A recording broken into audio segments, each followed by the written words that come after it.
Hello everyone, and welcome to another episode from the Paperhats Survival Multiplayer server. My name is Glitch. Well, it is a gorgeous day here at Shatterstone Keep, and I have been busy getting the towers together and making this place look a little bit more like a castle. So let's take a quick tour of what I've been up to.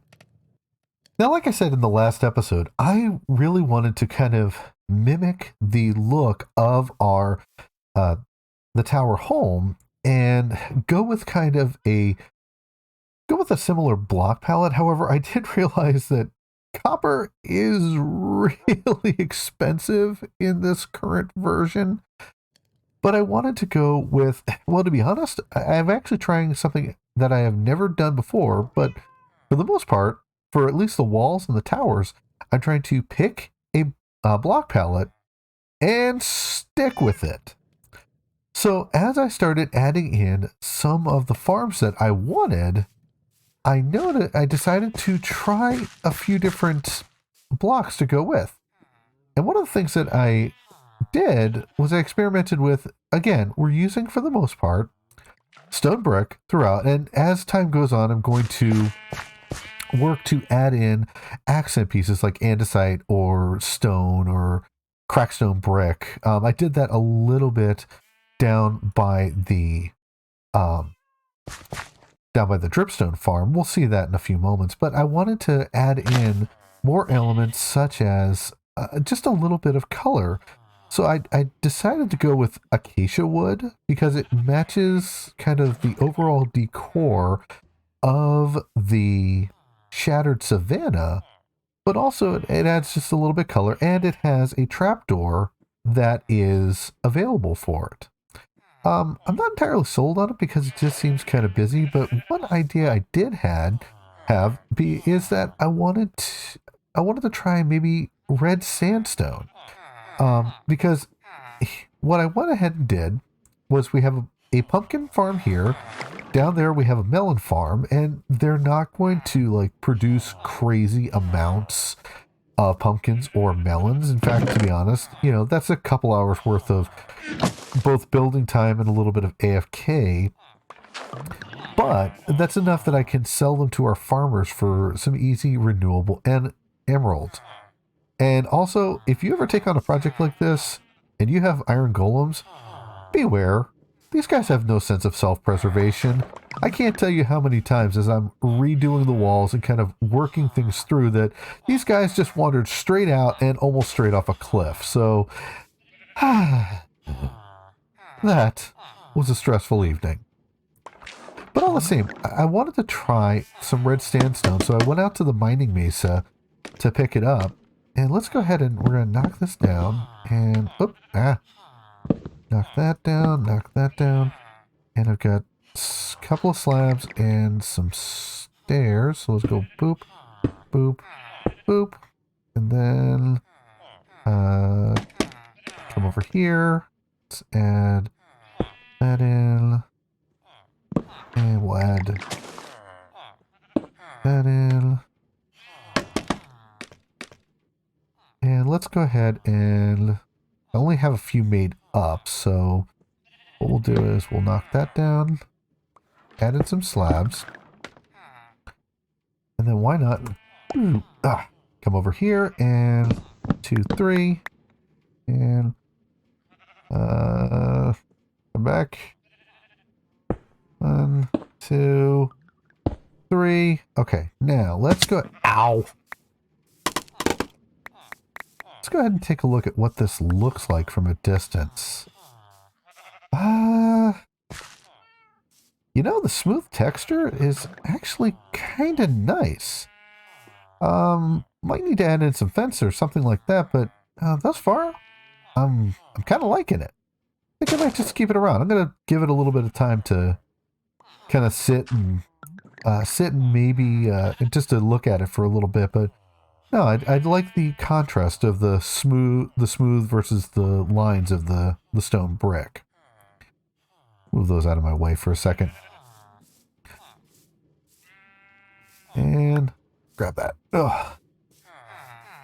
So, like I said, I went ahead and put in a pumpkin farm here, and a melon farm. And as I said in the last episode, I wanted to incorporate the farms as much into the towers as possible.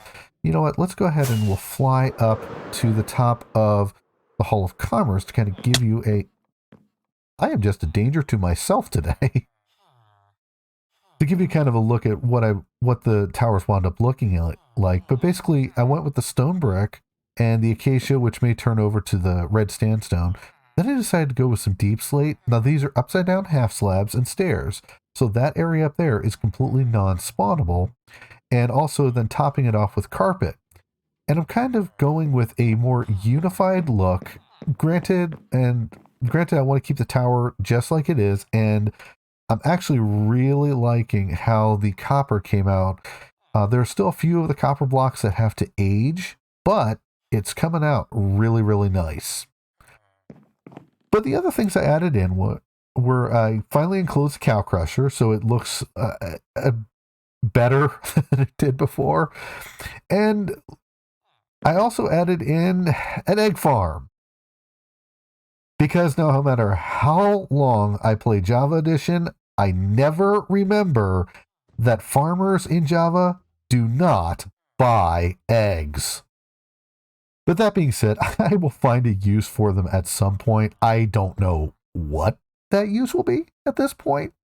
But I've got a couple of chickens in there giving a steady supply of eggs. And I will find a use for... all of those. Maybe I'll do a giant cake contest or something like that. Oh my. And I don't know if I pointed this out in the last episode, but I also went to the trouble of moving our cobble and stone generator back a little bit. It's, just so that it makes this pathway through here more open and a lot easier to work with.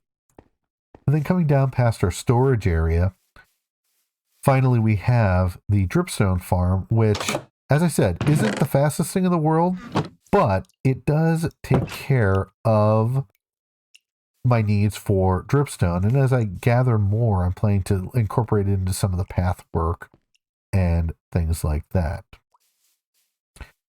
Now, and night is coming upon us, so I'm going to quick grab some sleep.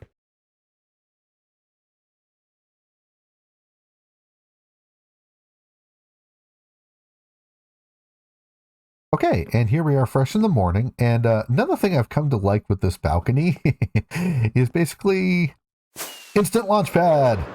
The landing is a lot harder, let me tell you, but it's very fun to do. Let's go ahead and I'm going to go ahead and land. Well, I was really hoping to. Oh, there we go. Now, while I've got most of our towers coming together very nicely, one thing that I really, really, really need to work on, aside from a skeleton. Oh, yeah, go away. One other thing that I really need to work on that I've realized is really hurting the curb appeal of this castle is right over here. Or should I say what we don't have over here, as in a proper entrance. Right now, a double fence gate is all that stands between the outside world and Shatterstone Keep. And while I'm not worried because since there are walls here, no hostile mobs would be able to jump over these or anything like that. It really doesn't look all that great to go for a castle look, and you got one end that is coming together pretty good, and you've got, well, this. So I think I'm going to go ahead and work on getting us a proper entrance. So I will be right back. There we are. That is a lot more like it. I think this entrance looks a little more grand, and I decided that since it just seemed weird to kind of put a tower built up into the middle of this, and I would have had to tear all that down. I decided to go with the single tower on one side and then kind of the gatehouse on the other. But also, let's go ahead and hop down here.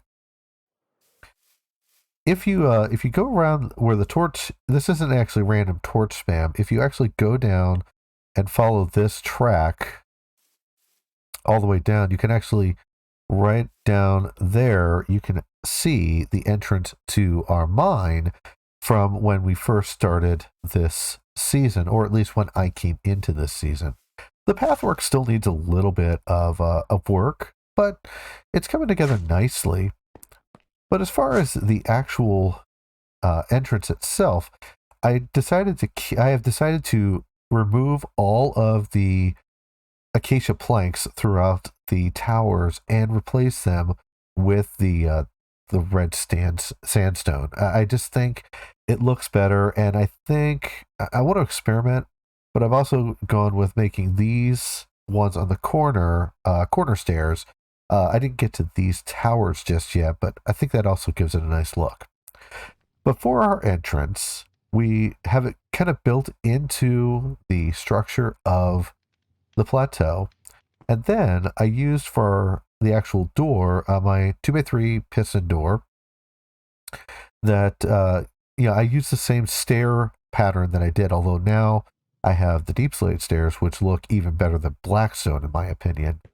But they give you the ability to see out of the door while not entirely letting the mobs in.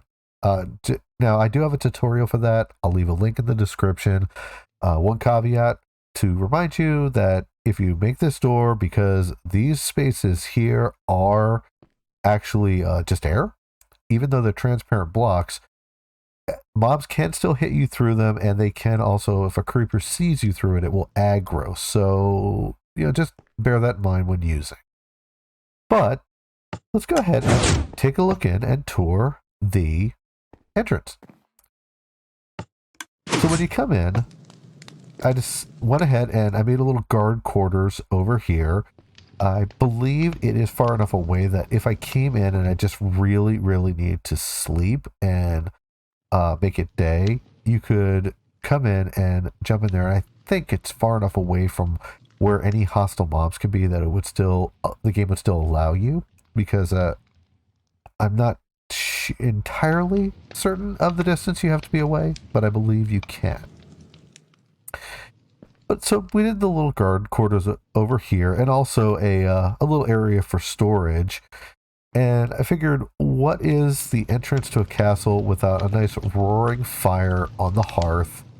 And that just seemed like a good thing to do. But since this area would also probably be where where the guards would sleep, or where travelers would come in, I thought it would be good to add in a bit of a stable. Now, while I have all the paraphernalia for it, there is one thing that is lacking, and I think we need to go take care of that. So let's head out. Nice part is there is a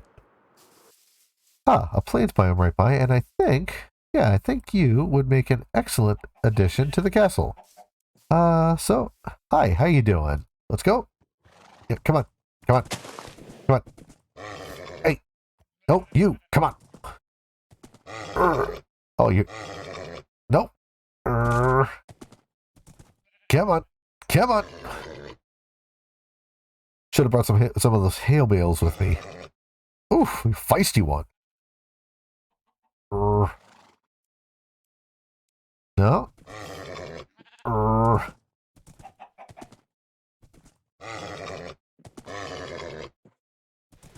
I shall not give up.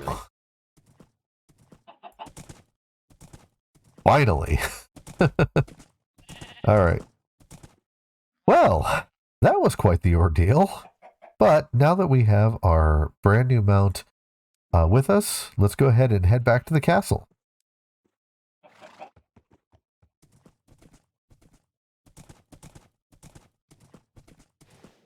And the nice part is we do have a way up. We just come up here, turn around,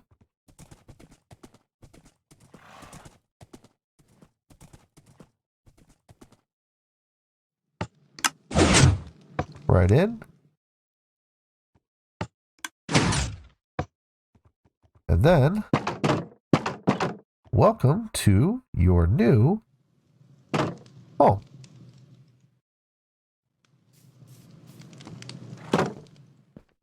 All right, now that looks a little bit more like a stable.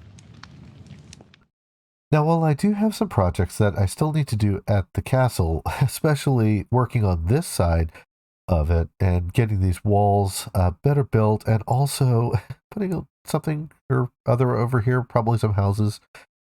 But nonetheless, I do want to take a few minutes today to just check out one area of Talaria that we have yet to visit, or at least I have yet to visit on camera, and that is the Christmas District. You see, I'm one of those people who absolutely loves to decorate for Christmas, and to be honest, as soon as Thanksgiving is over, I'm already breaking out the boxes of decorations. And since this video will likely come out on or just after Black Friday, I thought it'd be fun to kind of end out our time today checking out what is over on that side of the server and seeing if there's something we can add to it. So let's head out. All right, and welcome to the North Pole. And let's take a look around, and this is just incredible. It looks like the gang had a really great time coming up with all this stuff. I absolutely love this. What do we have here? Don't feed. Rudolph is on a strict diet. I guess he's also hangry? Okay, I'll keep my distance, Rudolph. We're good, right? Oh my goodness. Oh, this is just so cool. Pepsi, Cola. I love it. And then we have all the reindeer, Santa's sleigh. Oh, this is just incredible. I love this. And then we go ahead and head up here through Candy Cane Lane among all the elves. And next stop, the Christmas District. And it is nighttime. Time to make it safe. There we go. I don't know what I just activated, but okay.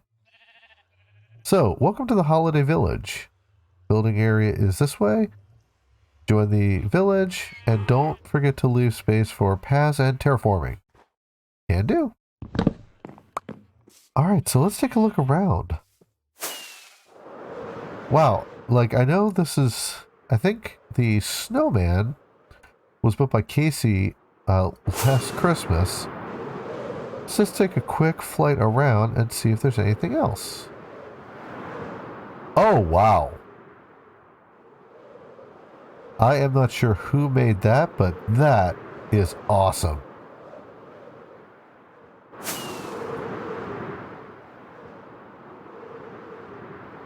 Okay, and over here must be the village that you can join in on.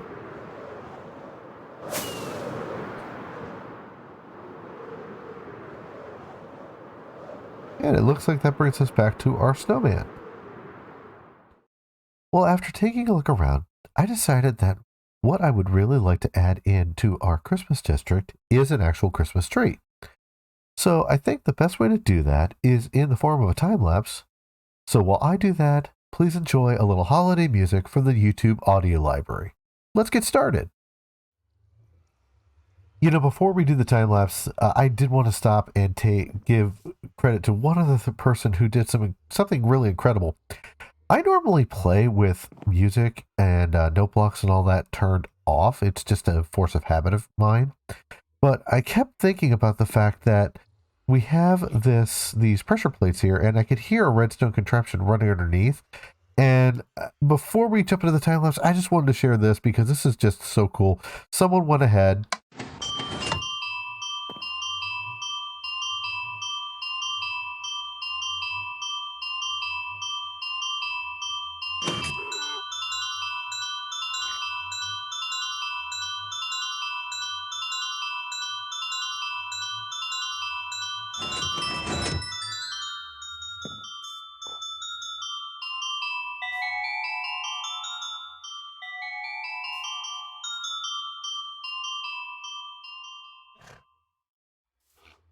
they went ahead and made one of those note block music machines, and I just got to say, my hat's off to people that can do that. It is just utterly amazing that they can make sound, bring the sounds together to make music, even here in Minecraft. But just wanted to share that because I just kept thinking about the pressure plates, and it just occurred to me that it might be something like that. So I turned up the volume on my note blocks, and I just wanted to share that just because it's totally awesome. All right, on with the time lapse.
Welcome back, everybody, and I hope you enjoyed the time lapse.